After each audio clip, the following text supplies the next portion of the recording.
Hi friends, this is Sarah from Crafting and Relaxing. Welcome. This is the third in the series of process videos for Smash That Small Paper Pad. There's the collaboration video that's just a project share, and then I made process videos. In this third one, we're wrapping up my weekend. I started this on Friday night. This is Sunday. And I needed some get well cards. I had a family friend who was male who I needed a card for. And fall cards are gender neutral. Everybody likes leaves. You don't have that so much in spring. Lots of times you get your pink florals. And, I love the butterflies. So with fall cards, it really lends itself well to making cards for men too. So I got out some new to me Stampin' Up! Stamps that were kind of a small size because it occurred to me that Noni probably wasn't awake and she probably didn't want me bothering her. If memory serves me, it wasn't Sunday afternoon at this point. It was still maybe Sunday morning. So I'm looking around, and in my stash, I didn't have anything that I really wanted to use. And stamped images have that white background or neutral background, so they kind of tone down a lot of patterns, whereas with a die, you don't necessarily get that. And they're small and cute, and I need to use my stamps more, so I was trying it. My blue Post-it was my stand-in stamped image because I was letting them dry. The number one error that I make with stamped images is I don't give them dry time. I stamp them and then I try and cut them out and I get in a hurry. And I stamped extras on this. I really only needed one or two, but I just thought, well, here we go. And I was using two different inks. I was using the lighter toffee that Craft Scraps recommended, and then I also had the darker brown. The toffee goes really well with everything. The dark brown was a little much for whatever I was trying to use it for last year when she recommended that to me. So I'm jotting down my measurements, and this is just a little notebook that I keep handy. If I write patterns or ideas or anything like that on a piece of paper, I will lose the piece of paper. But this notebook, I write stuff in time after time. Some pages are really neat and tidy with a pen, and others are just scratched out like this. I try not to write dimensions for projects or anything on my to-do list for the day because I know I'll lose it. And usually, honestly, I don't measure this much stuff out. This is a lot of measuring for me, but I got in my head that I was going to do this and I just stuck with it. And in the end, the vertical strip on the right is 2 inches wide and the one on the left was 1.5.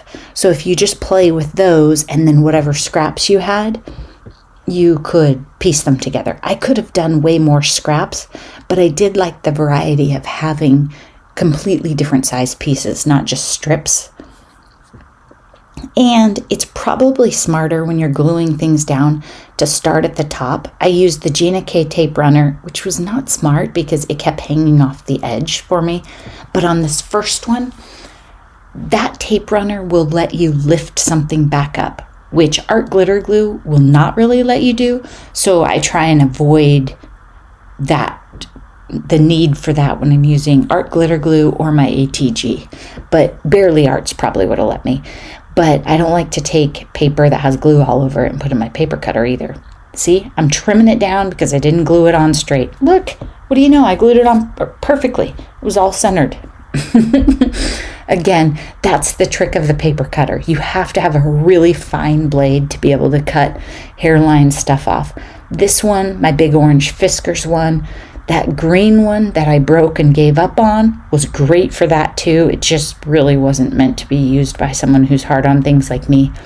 I have videos where I compare paper cutters if you want to watch those. And you can always message me. I'm never going to be somebody, I don't think, ever that does a matching blog post with all the measurements. This doesn't sound fun to me. I'm just going through my scraps. Some of this stuff I sped up to 9 times because if I'm just fiddling around and can't make a decision, you don't need to see that. If I was bored editing the video, I sped it up. And look, this one turns out adorable. This might be my favorite Get Well card that I made. I don't know. I think it's because I love that leaf paper.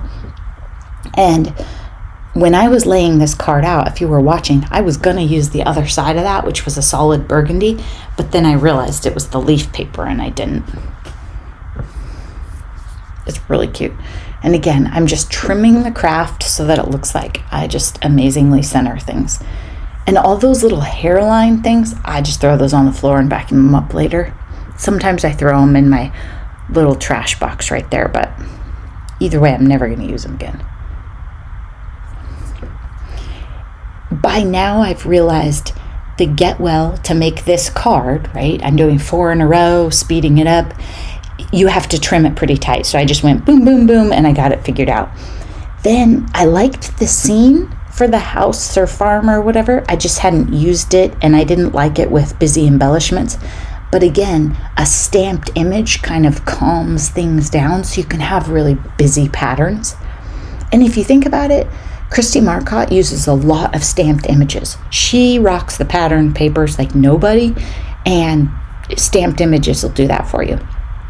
Every once in a while, I take a great big die and lay it over scrap cards, but it takes the right die to stand up to that. You have to have a pretty fat font. And when I chop the cardstock, I'm just trying to do a bunch of them at once. I mean, I could have done like 20 in the beginning, but I wasn't that efficient. I wasn't really going for assembly line here. I was just having fun. Now I'm inking the edges because I know the measurements. I'm pretty sure this is all going to work out. Inking is another step.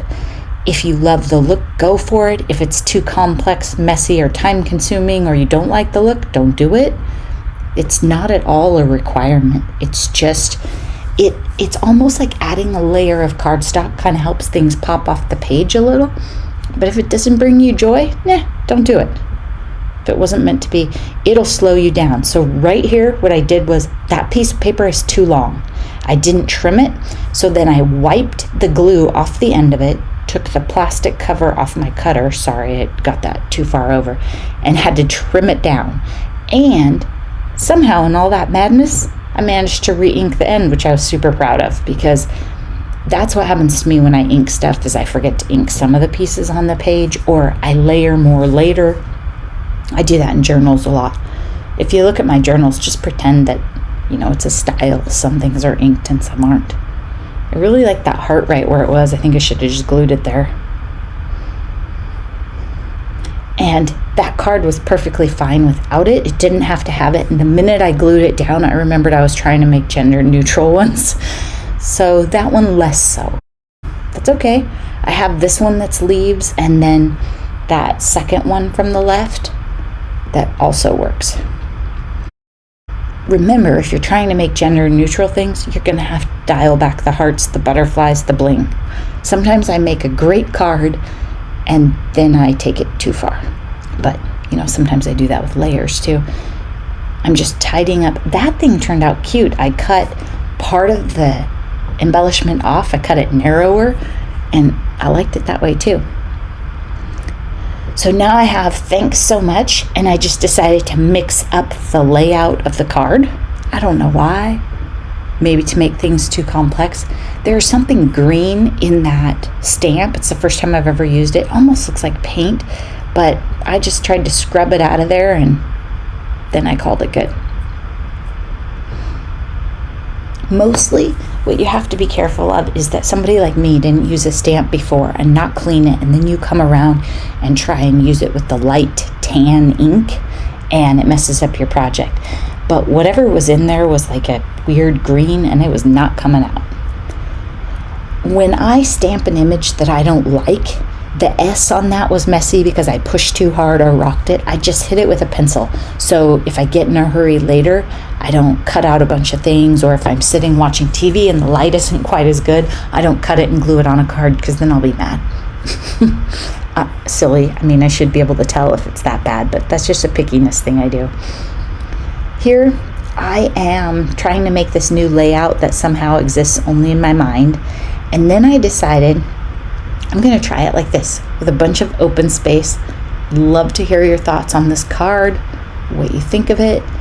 Are you a use as much pattern paper as you possibly can kind of person? Do you like to have white space? Now, this part right here is a little blurry, and it's kind of ironic because I was really struggling at this point. So when I was editing, I thought, well, it's blurry. I don't want to leave it in, but I don't want to take it out for you because I want you to see I was suffering. And I sped this up, I think, to something like 6 times at least, maybe even more, because it was painful for me to watch. I made this too hard. I should have just stuck with the layout that I loved on the other cards. So when I changed my sentiment, I could have kept going. I don't know why I decided to go this way, except around this time I may have realized that I had horizontal card bases and no verticals. So every time you saw me make a vertical card base, where it's tall and narrow, or a tall and narrow card, I have to make a base for that later. That may have been my logic, I'm not really sure, but it's painful, isn't it? And I think it's good for you to see that. In the end, I trimmed the thanks so much, the cardstock around it, too tight because I was trying to straighten it up in a hurry. I wasn't going to dump it. It's not a bad card, it's just not perfect. And then I think I tried to compensate for the chaos of the card by adding a lot of leaves. So just stick with me. And I think it's good for you to see that the reality is not every card goes great all the time. It's not the worst card I've ever made. I can assure you of that. Then I started playing with it and trying to figure out what should it be on. And I had the plaid. Is that a plaid? And I was trying to match it up. That was not my best combo ever right there. But we tried. I took a break. I put on the other counter, I put all the cards that I had made so far on card bases and figured out exactly what bases I need, patched them up, and then we're trying to wrap up the loose ends. Sometimes I put cards on bases as I go, card fronts on bases. There's no right or wrong. I was just on a roll when I started this Saturday morning, and I didn't want to stop and mess with card bases. See, I'm trying it on white, then I'm trying it on cream, then I'm trying it with the yellow on the cream, and then on the white. I'm auditioning. That's what my friend Katie does with quilt fabrics. So there's no right or wrong. One thing I do like about gluing the cards to the bases all at one time and not as I go is for you don't have to watch me do it over and over. You saw me put this card together. You don't need to see me glue a card front to 20 other bases, I don't think. I put scraps inside all of them, and my goal is to just pick a piece of paper that matches the front, and usually it's a scrap that's already cut. Every once in a while I might have to make a cut because I need to get the glue strip off or something like that. But I kind of like that. It's like adhesive or scissors or cutters. It's personal preference. There isn't a right or wrong to the sequence. Just be careful if you don't put your card fronts on card bases. Don't let them sit around too long with ephemera in a pile because they'll get dinged corners or maybe a little bowed or bent. But one weekend, the world's not going to end. Friday night to Sunday, you're fine. But I wouldn't leave them that way for 2 weeks without their card bases.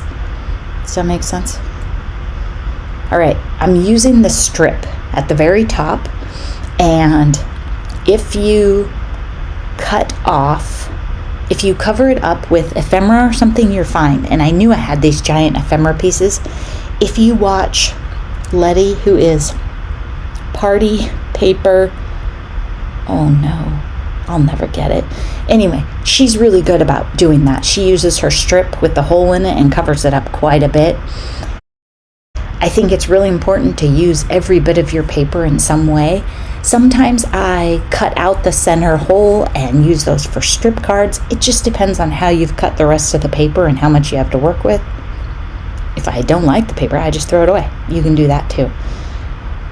I am trying to shrink this sucker down enough so that it fits on the card front nicely because it's a little bit too tall and I just want to tidy it up. So when I put it on the craft cardstock, I I didn't think about how big it was going to be. And then I'm glad I'm zoomed in, because at one point I am gesturing angrily because I'm fighting with my corner rounder and it's not doing a good job. So I'm really glad that that didn't show. But I thought I would be honest with you. I was having some troubles there. But I think that card turned out cute in the end. It would have been a little better if the papers I'd put it on had a pop of green, I think, to help the Grateful Hearts wreath stand out. There's something weird about my cream-colored card bases. I made them when I was traveling at Tony's house, and I think I didn't bring my bone folder. So I just used some creative tool or pokey thing of some sort. I'm trying to use the apples, but they just don't speak to me. They don't inspire me, so I keep fiddling with them. And I think every once in a while you just have to say, okay, I'm going to glue it down. This card, I could have left it just right there. That would have been cute, right? But I just kept fiddling and looking and trying to find out, okay, would that be too plain? So you have to tell me if you would have liked it better without the gingham or not. Then I forgot how long it was supposed to be. That's what happens. You get tired, right? And if you're at a point where you couldn't care less and you just start gluing things together, you need a break. That's how you know you need a break. But there is a balance between challenging yourself to say, okay, I'm so close to the end. I want to finish this. Maybe I don't love this paper. See, I think that's cute too, but I don't know. Did you like it better without the gingham? So there's that balance of, are you too tired so that you're not going to like your cards later? And what I was asking myself on a couple of these is, would I send you this card? Or would I be frustrated with it? And as long as I could say, yes, it's a perfectly cute card, then I would glue it together. I have some that I've done where I was getting crazy with embellishments, and they're just going to sit in my craft room forever, because no matter how many times I send you happy mail, I'm not going to send you those cards. They're just off. They're just weird. You know, sometimes I did a paper collection that was really vintage, and it had sayings from like the 40s. Do you guys remember that peacock, bow bunny, teal, and blue collection that I did? It had sayings that are weird, like, now you're on the trolley or something like that. Like, I should not have put that sentiment on a card. And when I talk to you about using too many of the sentiments from a collection, that's probably what I'm talking about. Had it said hello, I would have sent you that card by now. The glue dots got away from me. You have to manage your glue dots, people. They will get into stuff. So even if you're messy like me, put your glue dots back in the package, because they will destroy things. If you get glue dots in your carpet, well, my craft room carpet is terrible, so no one cares, but in a decent room, it's bad. I've done it. This one turned out kind of cute, except that little orange leaf is too little, isn't it? It really needed to be bigger. Or I should have just put it out farther and let the stem show. Still super cute. And I'm just grabbing a floral piece of paper because it has the floral in the center. And that's what I do. I just put some scrap in there that matches the card. Every once in a while I get desperate and it doesn't actually match. It's not one of the papers from the card, but still it's from the collection, so the colors work. And I like trucks and cars but it's a really busy paper, so it's tricky to use. And I'm just repeating that concept using the strip, covering up the hole. This is why I don't throw anything away until the very end, because you never know when one little hole punch strip could be the thing that makes that card come together. At the end, throw away whatever you want. If the paper doesn't make you happy, if you don't like it, if you're just sick of it, fine. But keep it until you're sure you're done. There's going to be some barking, but hopefully it's in the other room and it won't bother us. Now you can see I'm putting the cards together every time. I hope that's not too boring for you.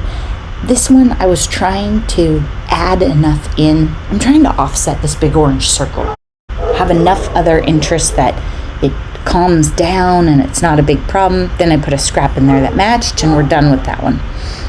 And resorting, dealing with these same papers that they don't speak to me. The acorns and the text with the black letters just doesn't. So now I'm going to do scrap cards. I've accepted the fact that I don't like those other papers and I'm not going to use them. I'm going to put them in with a 12 by 12 paper. And my apologies, because I didn't think about the fact that if you're a brand new paper crafter, I'm going off the screen a lot to put my glue on. There's no right way to put your glue on. It doesn't matter if you put it on the craft stock like I did right there, or if you put it on the back of the printed paper. Sometimes I put it on the cardstock itself because I want it right at the edge and I don't want to guess where that piece of paper is going to end. Sometimes I put it on the pattern paper. I'm just slapping it together as fast as I can, and I'm working with both hands. I have the bottle of glue in one and the scraps in the other. So that's why you don't see. Watching me put glue on is pretty boring, but I realize if you're learning, you're probably wondering how much glue I'm using or where am I putting it, that kind of stuff. I'm just putting it wherever. I do have videos on making these kinds of scrap cards. If you can't find one, don't hesitate to message me. Leave me a note on YouTube, or you can always message me on Instagram too. And I'm making one more. There's no rhyme, reason, or math. It's just I had a lot more scraps that I still liked. And I'm getting down to the end, so I'm not gluing them down immediately. I'm trying to look and see how much I have to work with and space them out a little bit. I don't like my two florals to touch. I don't want my two pieces of black and white to touch. I like to spread things out a little, kind of like a quilter would, right? My mom's a major quilter. I have that influence. I do not have her eye for color and color values though. And I'm finding scraps that are similar size so I don't have to cut. I mean, this is just slap it together as fast as you can kind of work. Yay, we're almost to the end. You can feel it. That's when I make my scrap cards. Don't start scrap cards too early because you need all those little pieces to put in there. Sometimes I forget to do the scraps on the inside of the card, and then I make a bunch and go, oops, I had a problem there. Now, I have to trim these down. I've set them aside, let them dry, and then come back. There's not a right or wrong. If I trim with scissors onto the paper cutter, I can dump it out of the way and then see to get a straight line. That's what I'm doing here. And again, you need a really good paper cutter to make this work because I've got all that glue and all that paper. Or you can take your big messy card, put it in your paper cutter like this. It's tricky to see because I was so messy and I let so much stuff hang off. And I like to do it right side up so that if you catch anything, you're not pulling them off. So that's why usually I trim them down with scissors at least a little bit on one side. The idea is get one side square or flat and then go for it. And I was just rechecking because I thought something was off about the size or whether it was square. There we go. Scrap cards done, laid down. Then I look at them and I feel like they need a layer. And I didn't want to layer them with craft cardstock because I built it on there and it shows through, so that's boring. So I got out a scrap of brown. I have used some crazy colors in my card base, my cardstock layers on scrap cards. It doesn't matter. The craft shows so little. I probably could have used orange, yellow, anything remotely close, and it would have been fine. I thought that card was super cute. See how I'm picking at the glue on the counter? There is barely art glue on the counter, and I have somehow managed to get it on the front of that card and a couple others I noticed on the printed paper. And I can't use my sand eraser on that because if I do, sand eraser will take glue off of cardstock. It's going to sand the pattern right off. So I had to make the decision to look at a couple of those and just leave them.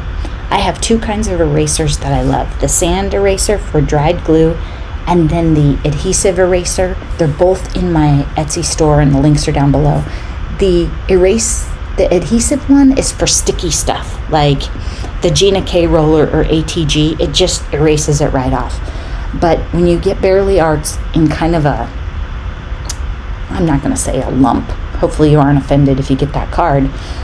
But I decided that I think you just have to leave it. I don't think you can fight that. So that's why I think I probably, if I'm doing a whole collection, I should probably stick with art glitter glue because that counter it just was a hot mess. And what probably happened was it oozed out when I was doing the background cards or something, and then I flipped it over and messed it up. I was gonna put enamel dots, but I just couldn't figure out where. There was already a lot going on.